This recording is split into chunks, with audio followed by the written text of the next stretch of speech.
UN में भारत के विदेश मंत्री एस जयशंकर और कनाडा के राजदूत ने अपने अपने देश का पक्ष रखा। खालिस्तानी हरदीप सिंह निज्जर की हत्या का जिक्र कनाडा ने तो सीधे तौर पर नहीं किया, लेकिन भारत को लोकतंत्र की दुहाई दी। लेकिन जिस तरीके से एस जयशंकर ने भारत का पक्ष रखा, उसके बाद एक बार फिर वो विशेषज्ञों के फेवरेट बन गए हैं। यूएन की सभा में दिए गए भाषण को काफी सराहा जा रहा है।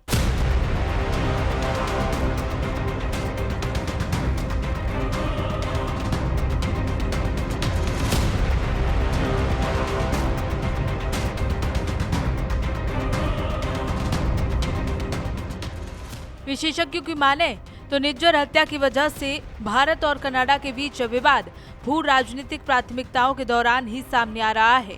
कनाडा और बाकी पश्चिमी देश चीन का मुकाबला करने के लिए भारत की अहमियत को समझते हैं, इसीलिए भारत के साथ संबंध मजबूत करने की कोशिश कर रहे हैं। कनाडा के प्रधानमंत्री जस्टिन ट्रूडो ने निज्जर की हत्या को लेकर पहले तो भारत पर आरोप लगाए, लेकिन बाद में उनका रुख बदलता हुआ दिखाई दिया। ट्रूडो ने कहा कि कनाडा भारत को उकसाने या समस्या पैदा करने के बारे में नहीं सोच रहा है। जिस तरीके से भारत G20 समूह का नेतृत्व करने के बाद अपने वैश्विक कद को मजबूत करने की कोशिश में जुटा है, बावजूद इसके भारत कनाडा के आरोपों पर ध्यान आकर्षित करने और पहले से ही मौजूद दरार को बढ़ाने के लिए यूएन जैसे ग्लोबल मंच का उपयोग करने के लिए उतना उत्सुक नजर नहीं आया।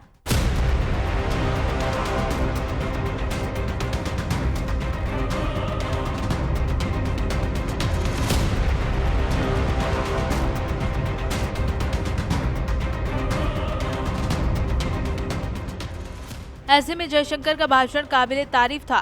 संयुक्त राष्ट्र में भारत अक्सर उन मुद्दों का जिक्र नहीं करता जिसकी वजह से वो खबरों में रहता है, और इस बार यूएन में जयशंकर का बयान इसी कोशिश का नतीजा था। जयशंकर के आतंकवाद, उग्रवाद और हिंसा का जिक्र पहले हफ्ते भारत के विदेश मंत्रालय की ओर से आए बयान के जैसा ही था। वहीं कनाडा के राजदूत बॉब रे ने उसी रुख का प्रदर्शन किया जो 18 सितंबर को संसद में उनके प्रधानमंत्री जस्टिन ट्रूडो का था। ट्रूडो ने खालिस्तानी आतंकवादी हरदीप सिंह निज्जर की हत्या में भारत को दोषी बताया। बॉब रे ने कहा कि विदेशी हस्तक्षेप की वजह से लोकतंत्र खतरे में है। बॉब रे ने यह भी कहा कि राजनीतिक लाभ के लिए देशों के बीच संबंधों के नियमों को मोड़ा नहीं जा सकता। बॉब का कहना था कि अगर उन नियमों का पालन नहीं किया गया जिन पर देश सहमत है, तो हमारे खुले और स्वतंत्र समाज का ताना बाना टूटना शुरू हो जाएगा। AMB network bureau.